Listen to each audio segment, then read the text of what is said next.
news. Today's news. CBS News on the Hour, sponsored by O'Reilly Auto Parts. I'm Monica Ricks. A scary warning today from the United Nations on our climate. CBS's Vicky Barker reports from London. You thought 2023 was hot? The UN's Weather and Climate Agency says this year's on track to be the hottest ever. The latest state of the global climate report shows the planet on the brink. UN Secretary General Antonio Guterres. Fossil fuel pollution is sending climate chaos off the charts. Speedy government action might still prevent climate meltdown, he says, but only 7 countries in the world currently meet the UN's air quality standards. Spoiler alert, the U.S. is not one of them. The report also coming on this first day of spring.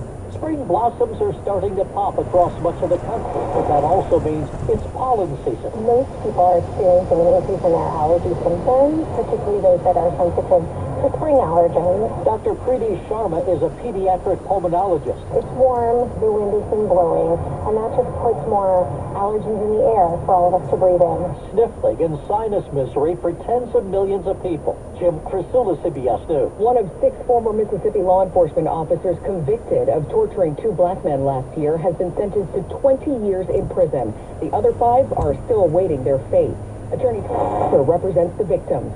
If you're going to protect and serve, then everybody deserves the same protection and the same service. Voters in 5 more states have primary races for president today, including Illinois, where Shonda Edwards cast her ballot. Well, your vote counts. You know, your voice should be heard all over the world.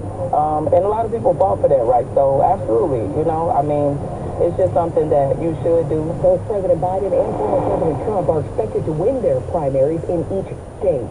But Trump's facing backlash now from Jewish voters for this podcast comment. Any Jewish person that votes for Democrats hates their religion, they hate everything about Israel, and they should be ashamed of themselves. Jonathan Greenblatt's with the Anti-Defamation League. The notion that Jews should be ashamed of themselves for voting for any particular political party is, in my opinion, patently false in the form of prejudice. He calls the comments alarming. And MGM Resorts now shooting down those claims that Bruno Mars owes them $50 million in gambling debt. In a statement, the company says it is proud of its long-standing relationship with the pop star. Mars is in his 9th year of residency with MGM in Las Vegas and reportedly makes $1.5 million per show. That's after taxes. This is CBS News. Well, that's today's news. Today's news. I didn't hear any good news, did you? I didn't think so. I guess it's all about perspective. The glass is half full.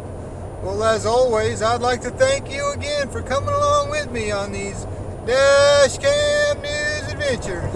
You know the drill. Peace, love, and all that hippie jazz. Bye-bye, everybody.